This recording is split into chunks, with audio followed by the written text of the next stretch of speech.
हरे कृष्ण सभी को। आप सबका एक बार और स्वागत है श्रीमद् भागवतम के क्लास में। तो लगभग हम चैप्टर नंबर 16 तक कर चुके थे, जहाँ पे चैप्टर नंबर 16 में जम्बू द्वीप के बारे में विस्तार से विवरण किया गया है। अब चैप्टर नंबर 17 में गंगा अवतरण के बारे में हम पढ़ें, लेकिन इसको प्रारंभ करने से पहले हम भगवान श्री कृष्ण से प्रार्थना करेंगे। तो सभी लोग अपने दोनों हाथों को जोड़ लें और भगवान श्री कृष्ण से प्रार्थना करें। ओम नमो भगवते वासुदेवाय। जन्माद्यतो अन्वयादितरशाखेन्द्रियस्वराट् तेने ब्रह्मनिधायादिकवे वनिन्दित सूर्यः तेजो वारिमृतां यथ विनिमयो यजते सर्वमृषा धाम्ना स्वेन सदा निरस्तोकं सत्यं परं धीमहि। नारायणं नमस्कृत्य नरं चैव नरोत्तमं देवीं सरस्वतीं व्यासं ततो जयमुदीरये। हरे कृष्णा कृष्णा कृष्णा हरे हरे, हरे राम राम राम हरे हरे, हरे कृष्णा। अब चैप्टर नंबर 17 गंगा अवतरण। श्रीला प्रभुपाद जी की जय। श्रीला प्रभुपाद द्वारा तात्पर्य। इस अध्याय में गंगा नदी के उद्गम तथा उसके इलावृत वर्ष में और इसके चारों ओर बहने का वर्णन किया गया है। इसमें पूर्ण पुरुषोत्तम भगवान के चतुर्भुज रूप के अंश संकर्षण के प्रतीक की गई शिव की वंदना भी है। एक बार भगवान विष्णु बलि महाराज के पास पहुंचे तो वे यज्ञ में तल्लीन थे। भगवान उनके समक्ष त्रिविक्रम अथवा वामन के रूप में प्रकट हुए और उनसे दान रूप में 3 पग भूमि की याचना की। भगवान वामन ने 2 ही पगों में 3 लोकों को मापकर अपने बाएं पैर के अंगूठे से ब्रह्मांड के आवरण को भेद डाला।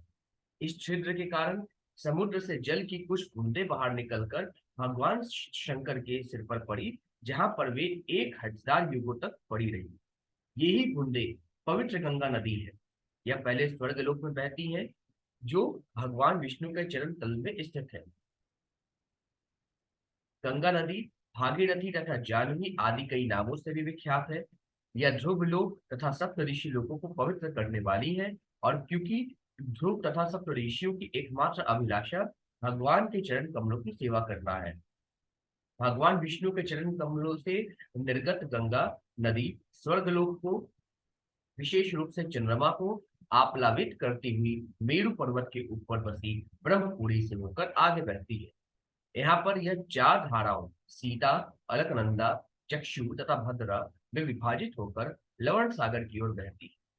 इनमें से सीता नामक धारा शेखर पर्वत तथा गंधमादन पर्वत से होकर बहती है और फिर भद्राश वर्ष तक प्रवाहित होकर पश्चिम में लवण सागर में मिल जाती है। चक्षुधारा माल्यवान गिरी से होकर प्रवाहित होते हुए केतुबाल वर्ष में पहुंचकर पश्चिम में लवण सागर में मिल जाती है। भद्रा कुरु देश पहुंचने के पूर्व मेरु, कुमुद, नील, श्वेत तथा श्रृंगवान पर्वतों को पार करती है और तब उत्तर दिशा में लवण सागर में मिल जाती है। अलकनंदा ब्रह्मालय से बहती हुई अनेक पर्वतों को, जिनमें हेमकूट तथा हिमकूट भी सम्मिलित है, लांग करके भारतवर्ष में पहुंचती है, जहां पर लवण सागर के दक्षिण की ओर बहती है। अनेक नदियां तथा उनकी शाखाएं 9 वर्षों में से होकर बहती है। भारतवर्ष नामक भूभाग कर्म क्षेत्र है तथा अन्य 8 वर्ष उन पुरुषों के निमित्त है जो स्वर्गिक आनंद उठाना चाहते हैं। इन 8 सुंदर वर्षों में स्वर्गिक प्राणी विभिन्न स्तरों के भौतिक सुख और आनंद का अनुभव करते हैं। श्री भगवान भिन्न अवतार लेकर जम्बू द्वीप की इन 9 वर्षों में अपनी दया का वितरण करते हैं। इलावृत वर्ष में भगवान शंकर ही एकमात्र पुरुष है, जहां वे अपनी पत्नी भवानी के साथ वास करते हैं और अनेक अनुचरिया भवानी देवी की सेवा करती हैं। यदि कोई अन्य पुरुष इस प्रदेश में प्रवेश करता है तो भवानी के श्राप से वह स्त्री बन जाता है। भगवान शंकर संकर्षण भगवान की पूजा अनेक प्रकार की प्रार्थनाओं द्वारा करते हैं। उन प्रार्थनाओं में से इस प्रकार है: हे भगवान, अपने समस्त भक्तों को इस भौतिक जीवन में से उबारें और जो भक्त नहीं है उन्हें भौतिक जगत से बांध कर रखें। आपकी कृपा से के बिना कोई भी प्राणी भौतिक जगत के बंधन से छुटकारा नहीं पा सकता।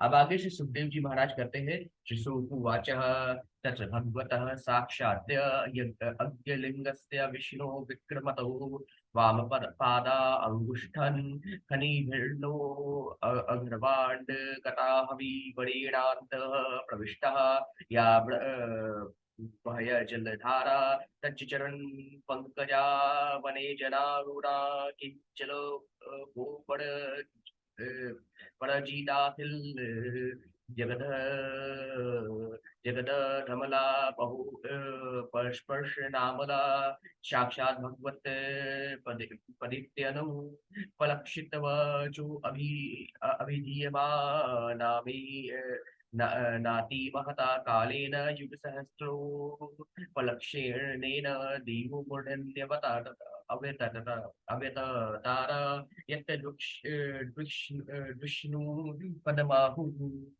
अब सुखदेव जी महाराज कहते हैं यहाँ पे, हे राजन, सभी यज्ञों के भोक्ता भगवान विष्णु महाराज बलि की यज्ञशाला में वामन देव का रूप धारण करके प्रकट हुए।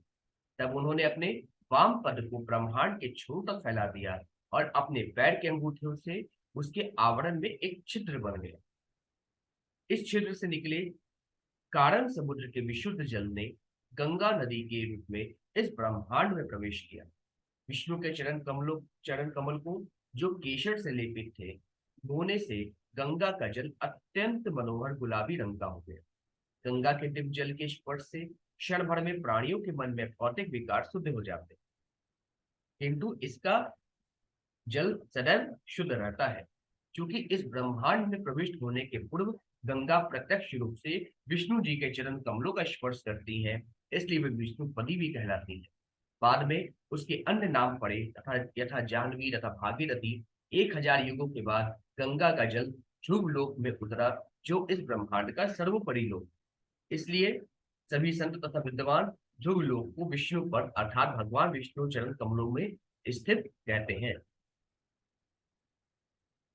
फिर आगे सुखदेव जी महाराज कहते हैं, यत्र वावविरृत औट्टानपादिः परम भागवतो अस्मत् कुल देवता चरणार बिंदुत कमीति यामनु समन्मुक्ति अस्यमान भगवते भक्ति योगेन दृढ़ं क्लिद्यमाना अंतहृदयः औटकंठय विवशामि लीतलोचन युगलकुंड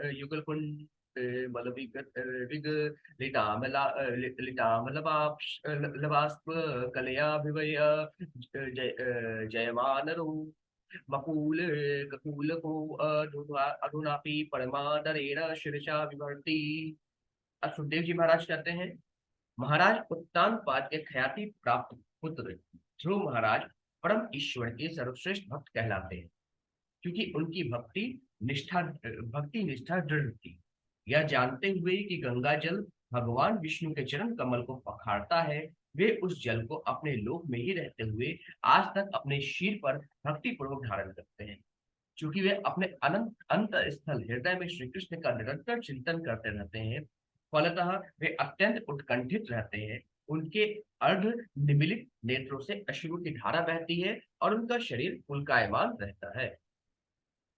फिर आगे सुखदेव जी महाराज कहते हैं, ततः सप्त ऋष्यस्त अत्य प्रभावा विज्ञायाम ननु तपसः अत्यंती सिद्धिरेतावती भगवती सर्वात्मयी वासुदेवे अनुपरत भक्ति योगला विनयोपेक्षिता अन्य अर्थ आत्मगतयो मुक्ति विवागता मुमो अक्षवः इव सहु मानम अद्यापि जटाजुटेरुद्वहन्ति।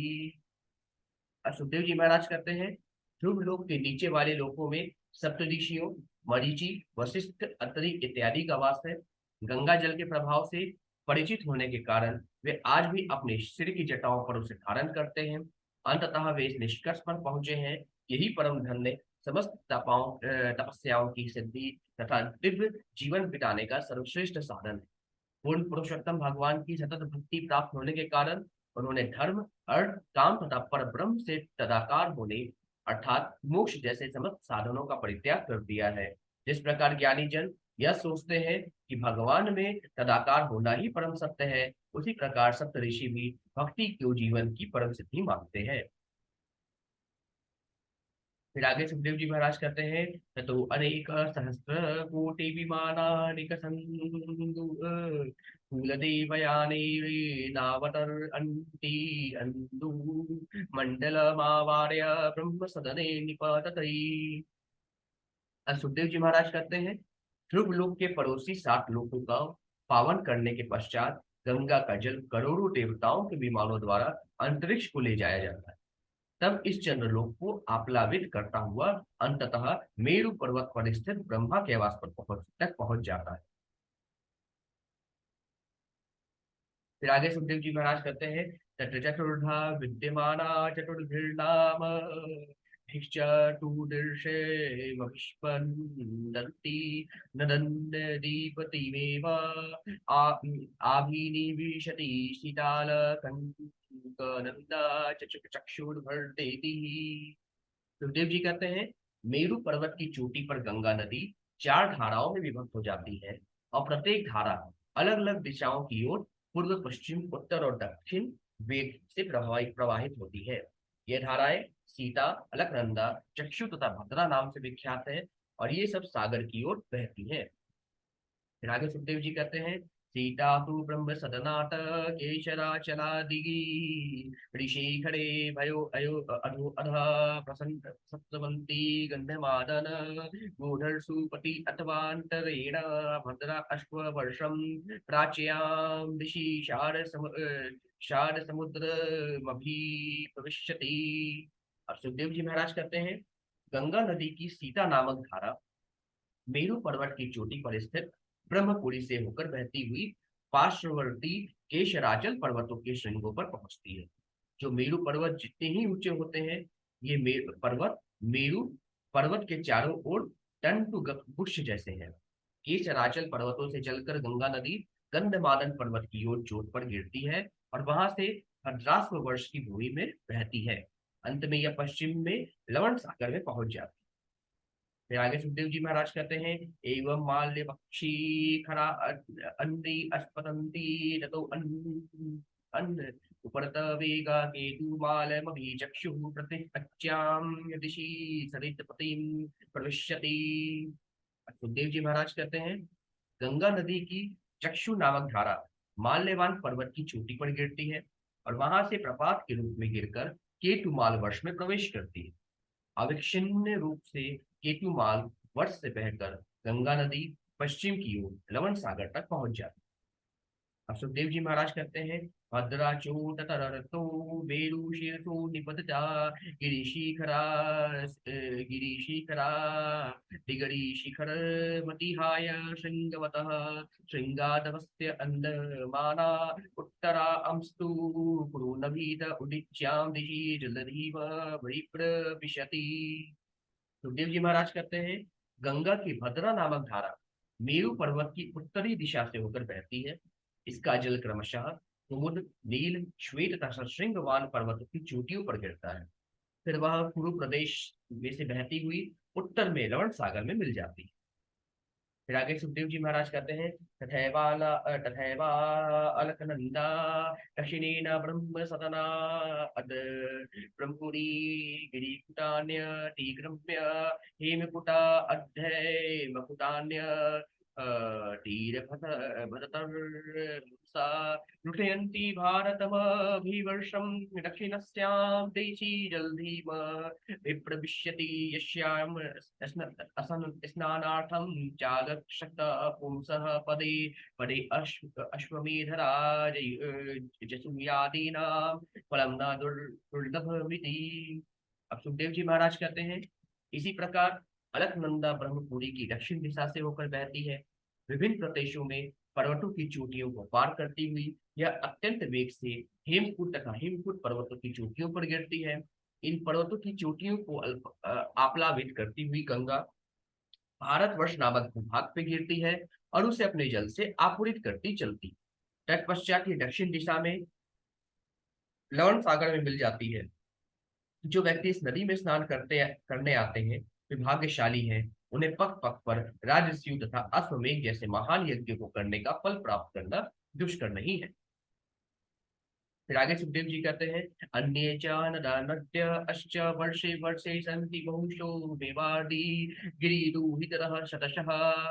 सुखदेव जी कहते हैं, मेरु पर्वत की चोटी से अन्य अनेक छोटी तथा बड़ी नदियां निकलती हैं। ये नदियां पर्वत की पुतलियों के तुल्य हैं और वे सैकड़ों धाराओं में विभिन्न भू प्रदेशों से में बहती हैं। फिर आगे सुखदेव जी कहते हैं, तत्रापि भारतमेव वर्षं कर्मक्षेत्र मन्या अन्यष्ट वर्षाणि सर्गे स्वर्गीणां पुण्यशेषु प्रभु अगस्थानि अगस्थनानि भौमानि स्वर्गे पदानि वयपदिशन्ति। सुखदेव जी महाराज कहते हैं, 9 वर्षों में से भारतवर्ष नामक भूभाग कर्म क्षेत्र माना जाता है। विद्वान तथा संत जनों का कथन है कि अन्य 8 वर्ष अत्यंत पुण्यात्माओं के निमित्त है। वे स्वर्गलोक से लौटकर इन 8 भू प्रदेशों में अपने शेष पुण्य कर्मों का फल भोगते हैं।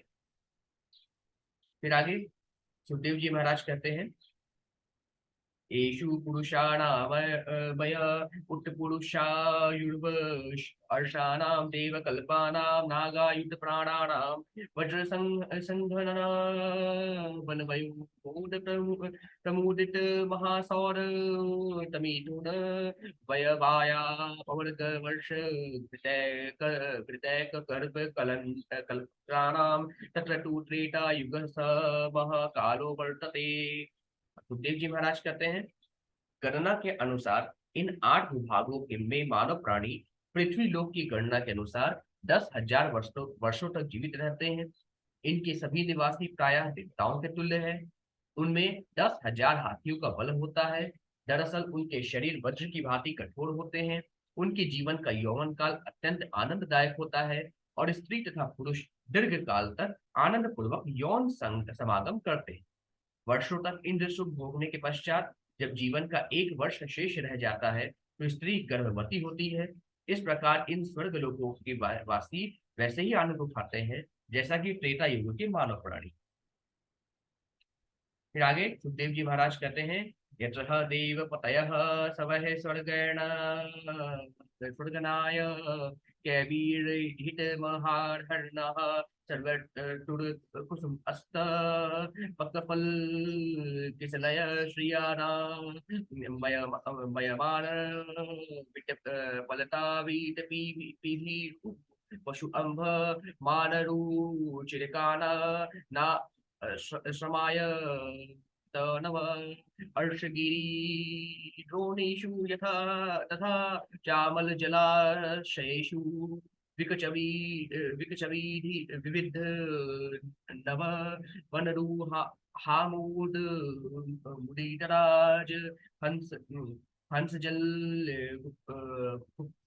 कुक कुटिकारंड वसार सचक्र वाकादि भीमर धूकर निकरा कृति ईभरूप कुलीटेषु जल क्रीडादि विविचित्र विनोद है सुललित सुर सुंदरीनां काम कलील विलासहा सलीला वलूका कृष्ण मनो दृष्टयः स्वैरम विहरन्ति। सुखदेव जी महाराज कहते हैं, इन भूखंडों में से प्रत्येक में ऋतुओं के अनुसार फूलों तथा फलों से पूरित अनेक उद्यान एवं मनोहर ढंग से अलंकृत आश्रम है।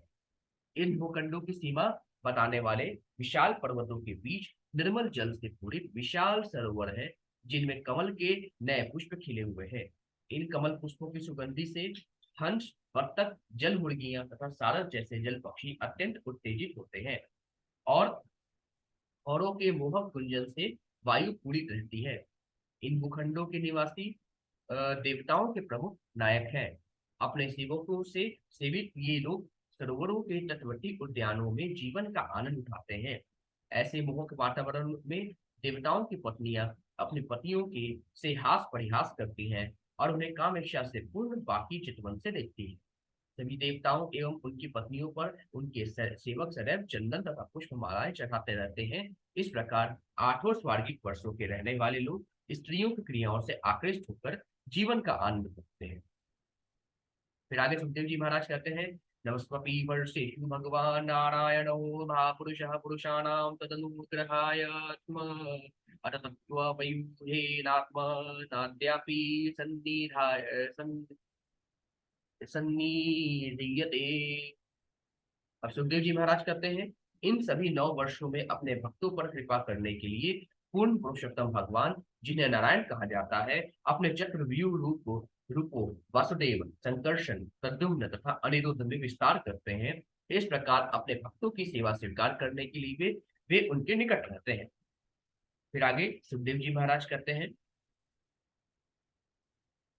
इलावृते तु भगवान भव एक एव पुमान हयनय अस्त त्रापरो निर्विशति भवान्यः शाप निमित्त अज्ञो यत्र प्रविक्षतः श्रीभावस्त अत पश्चाद व अक्ष्यामि। सुखदेव जी महाराज कहते हैं, इलावृत वर्ष नामक भूखंड में भगवान शिव ही एकमात्र पुरुष हैं जो देवताओं में सर्वाधिक शक्तिमान है। भगवान शिव की पत्नी देवी दुर्गा नहीं चाहती कि उस प्रदेश में कोई भी पुरुष पुरुष प्रवेश करे। यदि कोई मूर्ख पुरुष प्रवेश करने का दुस्साहस करता है तो वे उसे तत्क्षण स्त्री में परिणत कर देती है। इसकी व्याख्या मैं बाद में नवम स्कंद में करूंगा। फिर आगे सुखदेव जी महाराज कहते हैं, भवानी नाथ श्री गणा गुड सहस्त्र बड़ूभयमानो भगवत अश्च मुर्डेमर हा पुरुषस्य तुरीयां तामतिं मूर्तिं प्राकृते मात्मनः संकर्षण संज्ञा मात्म समाधि रूपेण अस्सन्निधापये तद विक्री अन्य भव उपाधावती। और सुखदेव जी महाराज कहते हैं, इलावृत वर्ष में भगवान शंकर सदैव दुर्गा की 100 अरब दासियों से घिरे रहते हैं जो उनकी सेवा करती हैं। परमात्मा का चतुर्गुण विस्तार वासुदेव, प्रद्युम्न, अनिरुद्ध तथा संकर्षण में हुआ है। इनमें चतुर्थ विस्तार संकर्षण है जो निश्चित रूप से दिव्य है, किंतु भौतिक जगत में उनका संहार कार्य तमोगुणमय है, अतः वे तामसी अर्थात तमोगुणी ईश्वर कहलाते हैं। भगवान शिव को ज्ञात है कि संकर्षण उनके अपने अस्तित्व के मूल कारण है, अतः वे समाधि में निम्नलिखित मंत्र का जप करते हुए उनका ध्यान रखते हैं। श्री भगवानुवाच, भगवान शिव क्या बोलते हैं, ओम नमो भगवते महापुरुषाय सद्गुण संख्याना यानंत आव्यक्ताय नम इति। परम शक्तिमान भगवान शिव कहते हैं, हे पुण्य पुरुषोत्तम भगवान, मैं शंकरशन के रूप में आपको प्रणाम करता हूँ। आप समस्त दिव्य गुणों के आगार हैं, अनंत होकर भी आप अभक्तों के लिए अप्रकट रहते हैं। फिर आगे जो है भगवान शंकर कहते हैं, भजे भजन्यारण पाद पंकजम भगस्य कृतस्य अन्यस्य परम्परायणम भक्ते अस्वलम भावित भूत भावनम भवापहम तवा भावमी अश्वरम। अब भगवान शिव कहते हैं, हे प्रभु, आप ही एकमात्र आराध्य हैं, क्योंकि आप ही समस्त ऐश्वर्यों के आगार पूर्ण पुरुषोत्तम भगवान हैं। आपके चरण कमल भक्तों के एकमात्र आश्रय हैं। आप भक्तों को अपने नाना रूपों द्वारा संतुष्ट करने वाले हैं। हे प्रभु, आप अपने भक्तों को भौतिक संसार के चंगुल से छुड़ाने वाले हैं। आपकी इच्छा से ही अभक्त लोग इस भौतिक संसार में उलझे रहते हैं। कृपया मुझे अपने नित्य दास के रूप में स्वीकार करें। फिर आगे भगवान शिव कहते हैं, न यस्य माया गुण चित्त वृत्तिभि निरक्षतो भयणनोऽपि दृष्टि रज्यते ईर्षे यथा नो अजित मणिगुरहंसाम कस्तम न मन्येत जिगीषुरात्मनः। अब भगवान शिव कहते हैं, हम अपने क्रोध की वेग को रोक नहीं पाते, अतः जब हम भौतिक वस्तुओं को देखते हैं तो उनसे आकर्षित या विकर्षित हुए बिना नहीं रह पाते, किंतु परमेश्वर इस प्रकार कभी भी प्रभावित नहीं होते। यद्यपि इस भौतिक जगत की सृष्टि, पालन तथा संहार के हेतु इस पर दृष्टिपात करते हैं, किंतु इसमें रंच मात्र भी प्रभावित नहीं होते। अतः वह जो अपनी इंद्रियों के वेग पर विजय प्राप्त करना चाहता है, उसे श्री भगवान के चरण कमलों की शरण ग्रहण कर लेनी चाहिए, तभी वह विजयी होगा। फिर आगे सुखदेव जी महाराज कहते हैं कि भगवान शिव प्रार्थना और करते हैं, असदृशो यह प्रतिभाति मायया शिवेव मदवा समतामलोचनः न नाग वनो वधो अहर्ण ईर्ष्येरे हिया हिलया यतपादयोः स्पर्श न दर्शिते इंद्रियः। अब भगवान शिव कहते हैं, कुत्सित दृष्टि वाले व्यक्तियों के लिए भगवान के नेत्र मदिरा पिए हुए उन्मत्त पुरुष जैसे हैं।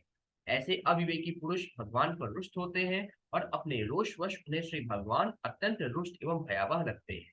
हेतु यह माया है।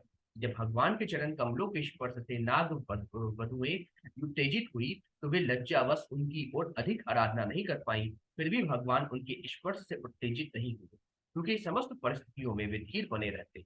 अतः ऐसा कौन होगा जो भगवान की आराधना करना नहीं चाहेगा। फिर आगे शिव जी कहते हैं ये माहूरस्य स्थिति जन्म संयम्याम विर्हिणम ये मंदंत विषयः नवीन सिद्धा अर्थमिव कविचित् स्थितम भूमंडलम मूढ़ सहस्र धावसु।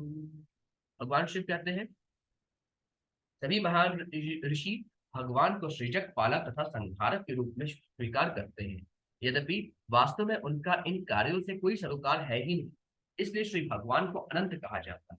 यद्यपि शेष अवतार के रूप में वे अपने फणों पर समस्त ब्रह्मांड को धारण करते हैं, किंतु प्रत्येक ब्रह्मांड उन्हें सरसों के बीज से अधिक भारी नहीं लगता।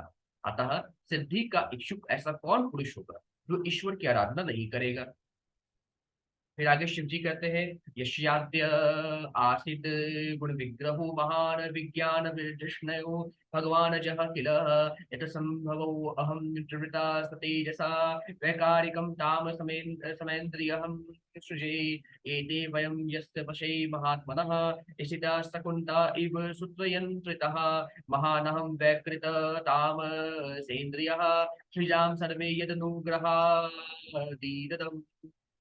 अब भगवान शिव कहते हैं पूर्ण पुरुषोत्तम भगवान से ही ब्रह्मा जी प्रकट होते हैं, जिनका शरीर महत तत्वों से निर्मित है और वह भौतिक प्रकृति के रजोगुण द्वारा प्रभावित बुद्धि का आगार है। ब्रह्मा जी से मैं स्वयं मिथ्या अहंकार के रूप में, जिसे रुद्र कहते हैं, उत्पन्न होता हूँ। मैं अपनी शक्ति से अन्य समस्त देवताओं, पंच तत्वों तथा इंद्रियों को जन्म देता हूँ। अतः मैं पूर्ण पुरुषोत्तम भगवान की आराधना करता हूँ।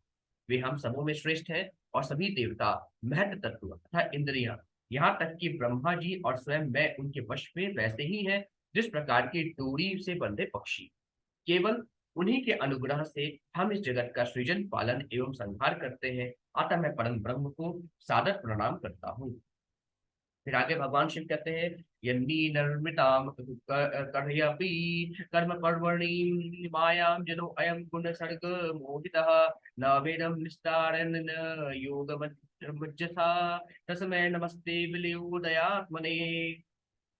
अब यहाँ पे जो है भगवान शिव कहते हैं श्री भगवान की माया हम समस्त बद्ध जीवात्माओं को इस भौतिक जगत से बांधती है। अतः उनकी कृपा के बिना हम जैसे तुक्ष प्राणी माया से छूटने की विधि नहीं समझ पाते। मैं उन श्री भगवान को सादर नमस्कार करता हूँ जो इस जगत की उत्पत्ति और लय के कारण स्वरूप है। इस प्रकार श्रीमद् भागवत के पंचम स्कंद के अंतर्गत गंगा अवतरण नामक 17वें अध्याय के भक्ति वेदांत तात्पर्य पूर्ण हुए। बोलिए श्री कृष्ण भगवान की जय, वृंदावन बिहारी लाल की जय, बाकी बिहारी लाल की जय। हरे कृष्णा। अब चैप्टर नंबर 18 में जम्बू द्वीप के निवासियों द्वारा भगवान की स्तुति नामक 18वां चैप्टर हम कल से करेंगे। आज के लिए बस इतना ही। सभी को हरे कृष्णा।